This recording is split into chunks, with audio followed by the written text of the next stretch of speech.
প্রায় সবাই তো রাইস ওয়াটার ইউজ করেই নিয়েছে, সামনে দুর্গা পুজো, তাই জন্য আমিও ভাবলাম একটু ইউজ করি। আমি কিন্তু অ্যাজ এ টোনার এটাকে ইউজ করি। আজকে ওয়েদারটা খুব ভালো ছিল, খুব সুন্দর ঝলমলে রোদ হয়েছিল, তাই জন্য আলমারি থেকে সব শাড়ি বের করে রোদে দিয়ে দিয়েছি।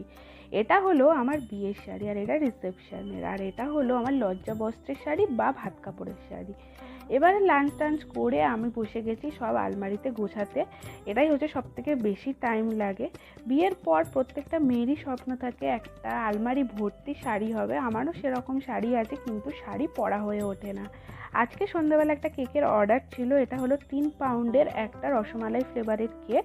এটাকেই আমি রেডি করে রাখছিলাম প্যাকিং করে, কারণ একটু পরেই এটাকে নিতে আসবে। তারপরেই বসে গেছি 1 কাপ ব্ল্যাক কফি আর বিস্কিট নিয়ে। তারপরে রাতের খাবার খেতে খেতে রাধাকৃষ্ণ দেখছিলাম। রাধাকৃষ্ণের প্রথম থেকে আবার এপিসোড দেখা স্টার্ট করেছি। তো আজকের দিনটা তো এইভাবেই কাটলো। ভিডিওটা যদি ভালো লাগে তাহলে একটা লাইক